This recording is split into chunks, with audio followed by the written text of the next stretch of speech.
ما در کدام خواب و خیالیم؟ به همین نماز بیروح و روزه بیجان خود مغروریم که ما مسلمانیم. چه کار کردیم؟ نشانه ایمان و اسلام ما تو تنها نماز و روزه نیست، مگر این همه ظلم و جنایت و فساد و بدبختی و بیبندوباری و این همه توهین و تحقیر و گستاخی و بیادبی در برابر قرآن و سنت و دستور و فرمان خدا که می شود. تو چیکار کردیم؟ ما مسلمان چیکار کردیم؟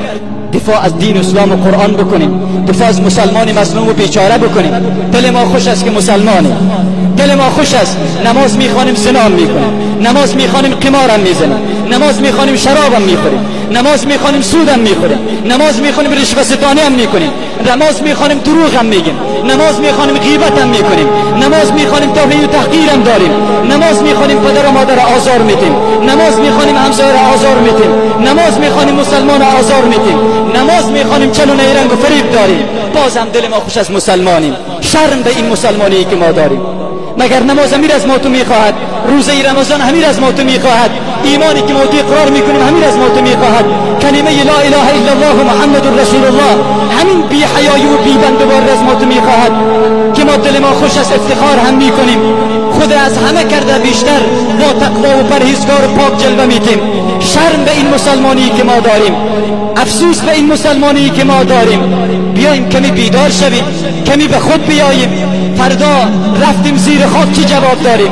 فردا به حضور خدا ایستادیم چی جواب داریم؟ فردا در دادگاه عدل الهی قرار گرفتیم چی جواب داریم؟ فردا به حضور محمد مصطفی صلی الله علیه و سلم چی جواب داریم؟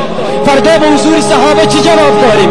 فردا چی دست آورده بزرگ، حالا چی عمل کرده مثبت و بزرگ با خود داریم که در میدان عدل الهی، در میدان محشر با سر بلند، با رنگ روی سرخ به حضور الله بیستیم که یا الله من مردانگی کردم، من شهکاری کردم، من بیداری داشتم، من غیرت داشتم، من مردانگی و شجاعت داشتم، من از مسلمان مظلوم دفاع کردم، از دین تو دفاع کردم، از قرآن تو دفاع کردم، از آیین تو دفاع کردم، از علما و دعوتگرای واقعی دفاع کردم.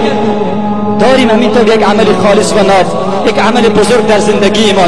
یک کمی به خود بیاییم، یک کمی بیدار شویم از این خواب فریب و غرور. اینقدر ما این نمازهای بیروحمان مغرور نباشیم.